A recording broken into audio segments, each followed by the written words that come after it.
¿Qué hay? Buenas tardes. Hoy, bueno, mira por dónde, los capítulos de los libros también alguna vez cuadran con los tiempos y cuadran con las necesidades habituales. No quiere decir con esto que vamos viendo en los programas, en los fármacos que vamos viendo, bueno, pues las necesidades evidentemente de nuestros pacientes, de nuestros televidentes, son distintas en el sentido de que cuando hablamos de patologías de estómago, cuando hablamos de patologías de corazón, cuando hablamos de patologías de tensión, bueno, perdón, hemos colocado, digamos, en un sentido muy acotado de gente, porque me contaban el otro día, en la fundación, me contaban que, bueno, evidentemente, claro, la gente que nos ve, pues bueno, pues si tiene una patología de la que estamos hablando, es claro que ya no zapinea más. Pues bien, el tema de hoy, por capítulos, no lo hemos inventado, porque luego tenemos un tema muy árido, que es el tema de las hormonas, y yo necesito tiempo para digerir, para poder hablar en un idioma popular el tema de las hormonas. Y bueno, pues habrá que darle muchos capítulos, más de un capítulo. Entonces, bueno, hoy, el tema de hoy son los anoxeriantes. ¿Eso qué es? Bueno, son los fármacos para los obesos. Son los fármacos que se utilizan para combatir la obesidad. Eso que está tan de moda ahora y que, bueno, independientemente de que nos bombardean a nivel de publicidad, a nivel de imagen, lo que se vende, la imagen, lo que es tan importante la imagen para nuestros trabajos, para todo, bueno, pues en primer lugar habría que definir al obeso, puesto que según la última estadística que hay, no hay tantos obesos como se piensa, en el sentido de que una cosa es que una persona se piense obesa, se piense gorda, y otra cosa es que realmente sea gorda. Bien, entonces en este sentido, sí, claro, la farmacología está preparada y tiene sus armas para trabajar contra eso. Sus armas que está claro, igual que las tiene para combatir la hipertensión, igual que las tiene para combatir cualquier enfermedad. Independientemente de la cuenta de resultados, bueno, eso no es un tema que nos afecte de momento. Le afecta directamente al paciente en cuanto a su cuenta de resultados. Pero en este programa, desgraciadamente, a mí no me gusta nunca leer. Nunca me gusta leer. Ustedes ven que yo nunca leo nada. Pero claro, en el programa de hoy, como estamos hablando del tema de la obesidad, que además parece que genera mucho dinero, mueve mucho dinero, y parece que cada maestrillo tiene su librillo. Y en ese sentido, bueno, pues hay obesos profesionales, hay gordos y gordas profesionales, que bueno, van de un sitio a otro, y encima, yo en ese sentido sé, y mi enfermera además sabe, el tiempo que me puede durar una paciente gorda, que yo sé que es profesional, los minutos que puede durarme en la consulta, porque la he hecho inmediatamente. Quiero decir que una cosa es el gordo profesional, y otra cosa es, hombre, el gordo porque tiene problemas de verdad y asume sus problemas. En este sentido, la farmacología lo tiene absolutamente descrito. Y por eso, debo hoy, aunque no me guste, tengo la idea en la cabeza y sabría decírselo sin leerlo, pero como hay tanta clínica, hoy he estado paseando y veo clínicas de estética, veo clínicas, y claro, bien, sí, hay que respetar a todo el mundo, por supuesto, pero cuando vemos que en este manejo concreto de los fármacos anoxeriantes, es decir, los que quitan el apetito. Se maneja tanto, se hace tanto, pues hombre, debo ser absolutamente serio, respetable. En principio pretendo siempre ser serio. No sé si soy respetable, tampoco me importa, pero quiero decir que debo, como estamos en un tema en el que todo el mundo opina, por eso necesito del concurso, de los libros, y haciendo algo que yo no hago nunca, porque cuando yo estaba en la facultad, a mí me parecía muy mal, de hecho, un catedrático que a mí llegara y me estuviera leyendo un libro ya no me parecía un catedrático. Para nada. Porque ese libro lo puedo comprar yo, o lo tenía yo en mi casa, y punto, entonces no tengo que ir a clase. Un catedrático tiene que darme información a otros niveles. Entonces, en ese sentido, yo nunca me gusta leer. Pretendo, bueno, pues por supuesto, tengo que beber de mis fuentes, tengo que buscar de mis fuentes, tengo que informarme, tengo que asesorarme y luego contar. Pero con el tema concreto de hoy, que es el tema de la gordura, de los obesos, pues hombre, como está tan manoseado, fíjense si está manoseado ese tema, que en un estudio hecho en Estados Unidos se dice que el 95% de los tratamientos de obesidad con estas pastillitas, estas pildoritas, se van a la basura, no sirven para nada. Aquí, además, en este caso, en España concretamente, y supongo que alguna de las señoras que nos está viendo habrá pagado esa factura. Había un tipo, y además puedo decirlo en el sentido de que además se le juzgó y se le etiquetó y se le quitó en el medio, porque colocaba, no necesitaba ver a los pacientes, colocaba pastillas anorexiantes, anfetaminas, a sus pacientes por correo. No hacía falta que fueran ni a verle, desde Córdoba. ¿Qué pasaba? Claro, la anfetamina no es ni más ni menos que una droga que crea adicción, hábito y dependencia. Son las tres premisas. Es el triángulo, es el trípode que sujeta una droga. Entonces, ¿qué pasaba? Que cuando se acababan las pastillas, la señora estaba más nerviosa. De hecho, cuando veamos las reacciones adversas, vamos a ver que ese es su problema. Pero debo, lo siento, no me gusta, esto lo tengo en la cabeza, pero debo leerlo porque quiero leerlo, para que ustedes vean la definición de lo que es, según la farmacología, este tipo de fármacos y cómo se entra en este mundo y cómo se enfoca este problema. Cuando vamos a ver, desde la medicina moderna también se considera la obesidad como la base, como el origen de muchas de las patologías, y que si en principio resolviéramos ese problema de obesidad, corregiríamos en muchos casos el problema secundario. Debo leer, lo siento. Concretamente, planteamiento del problema, así inicia el capítulo. Dice, la terapéutica anoxeriante se plantea como un medio de reducir el apetito, cuando es necesario reducir la ingesta de comida para disminuir el peso de una persona.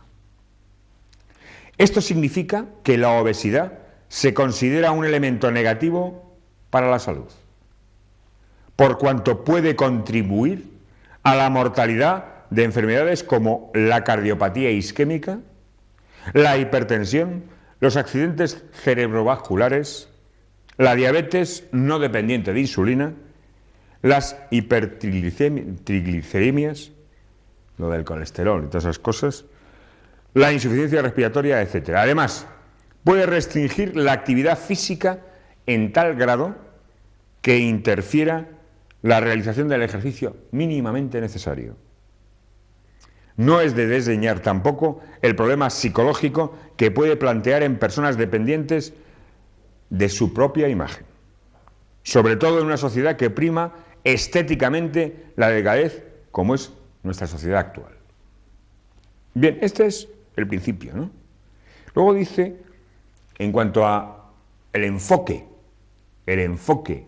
de la obesidad desde la medicina moderna, se plantea desde la farmacología, se plantea desde un esquema absolutamente correcto desde el punto de vista en que está claro, si el centro del hambre, el centro del apetito está informado, no hay problema, esa persona no va a tener apetito.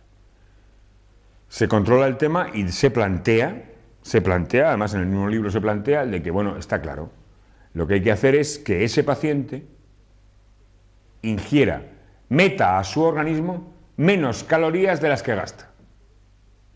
Bien, esto está bien. Funciona como un banco. Bueno, no, supongo que funciona mejor que un banco. No se fíen ustedes de los bancos. Bueno, en ese sentido se supone que si metemos menos calorías de las que tenemos que consumir, se supone, teóricamente, que, y esto sobre el papel está bien, se supone que vamos a adelgazar, que vamos a estar en nuestro peso. Vale. Entonces, cuando una persona es obesa, bueno, se supone, se plantea el tema desde que solo come mucho, mete muchas calorías en su organismo y no quema todas las calorías que debe.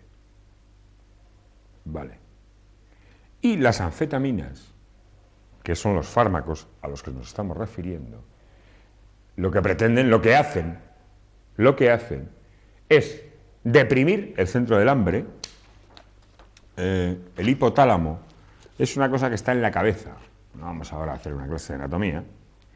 Y tiene dos aspectos. El hipotálamo, que llamamos medial, que es el que funciona a nivel de la saciedad y a nivel de inhibir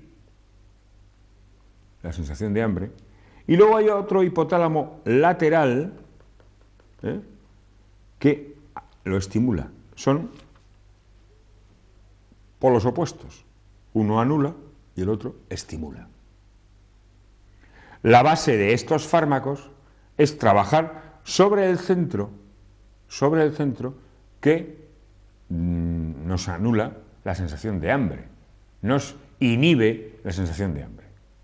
Pero claro, la sensación de hambre es un mecanismo natural que nuestro organismo tiene para defendernos exactamente contra la hambruna, contra el hambre de verdad. Porque hay obesos, hay gordos que pueden tener hambre y pueden tener carencia de algún tipo de vitamina o de algún tipo de alimento y, sin embargo, su sensación de apetito, claro, pues está estimulada. Obviamente, se estimula. ¿Por qué? Porque, claro, este centro que hemos cuadrado aquí como una cosa que parece general, es multifactorial, es selectivo. No podemos centrar las cosas solo en eso. Entonces, ¿qué pasa? Cuando le colocamos una anfetamina, cuando le colocamos una dexedrina, una flenfuramina, una dexedrina expansul, por ejemplo, que es muy habitual, o la centramina, antiguamente, ¿qué pasa con eso? Que bueno, pues el paciente que tiene menos sensación de fatiga, tiene menos sensación de cansancio, no tiene sensación de apetito y está hiperactivo. Hiperactivo. Eran las anfetaminas, era lo que se tomaba para estudiar, para no quedarse dormido, contra el insomnio. Y parecía que se estudiaba más y más deprisa. Esa era lo que se utilizaba. Gente de mi generación, que si me están viendo ya conocen, entonces en la facultad para estudiar se utilizaba eso. También se utilizaba el Bustair, que ya está prohibido, ya no se vende en las farmacias. Se utilizaba para adelgazar. ¿Qué pasaba? Claro, a nivel del centro del hipotálamo, le daba información de que ya estaba lleno, se llenaba, como estaba lleno, no tenía apetito. No tenía apetito. ¿Y qué pasa? Ahí, claro, se producía un adelgazamiento de una forma absolutamente antinatural, porque en cuanto la paciente o el paciente deja de tomar este fármaco, en primer lugar, tiene toda la sintomatología de un drogadicto. Puede hacer un síndrome de abstinencia. ¿Qué pasa? Que no es un síndrome de abstinencia a nivel tan brutal como puede ser de la heroína o como puede ser de otro tipo de drogas. No, en este sentido, ¿qué pasa? Son mujeres, además, que no son conscientes de que están abonadas a una droga. A una droga, cuidado, drogas en la farmacia siempre hemos dicho, ya vemos, estamos viendo en esta batería de programas cómo todos y cada uno de los fármacos tienen bondades y tienen maldades, ¿no? Entonces, pero claro, en este caso, las bondades o maldades quizás hacen de estos fármacos que sean menos malos. Y les voy a decir por qué. Porque las bondades y las maldades, sobre todo las maldades de estos fármacos, son tan evidentes que hace que sean proscritos. Es decir, que hace que, por ejemplo, para que usted tenga una anfetamina, necesita el concurso de una receta firmada y sellada por un médico. Los otros fármacos que estamos hablando hasta ahora y los que seguiremos hablando, en muchos casos, bueno, pues actualmente además yo veo en la televisión que dice consulte con su farmacéutico. Bien, el farmacéutico, pues, ¿qué tiene que hacer? Vender fármacos, es su función. Entonces, ahí yo tengo una ambivalencia en ese sentido, ¿no? Y cuidado, yo tengo un respeto absoluto por los farmacéuticos. Mi hermana es farmacéutico. Fíjense si tengo que respetar a mi sangre, ¿no? Quiero decir que, en ese sentido, la ventaja que tienen estos fármacos es que como necesitan del concurso de una receta médica, salvo que haya un desalmado que coloque esos fármacos sin prospecto, sin colocarle el nombre, que haga lo que ahora se hace de los principios activos, que se meta una anfetamina directamente, se haga el compuesto y se coloque la pastilla. En ese sentido, claro, la paciente no sabe nada, le colocan eso, como tiene que abonar un dinero, cuando se le acaba tiene que volver a pedirlo, porque la han enganchado. Esa paciente, cuando deja de tener ese frasco de pastillas, cuando deja de tomar esas pastillas, ya está generando una depresión, está generando un cansancio absoluto y está haciendo un síndrome, pero así. Lo que pasa es que es más suave, evidentemente, que el síndrome de abstinencia de una drogadura, pero no hay ni más ni menos que ver que esto es una droga blanda, pero que hay mucha gente que se puede abonar a esto. Entonces, en el tema de la obesidad, tal y como se está planteando aquí, como, tenemos que meter menos calorías de las que una persona quema. Y aquí mismo dice, y lo siento, pero debo seguir leyendo, porque quiero que no quede como una idea mía. Esto está en los libros de medicina, en los libros de farmacología, y lo siento, tengo que tirar de ellos porque son mis fuentes, o sea, no hay más. Entonces dice, es evidente que la misma ingesta calórica en personas que realizan igual grado de ejercicio llegan a producir efectos distintos sobre el peso. Unas engordan y otras no. Esto se debe a que la eficacia metabólica es genéticamente distinta.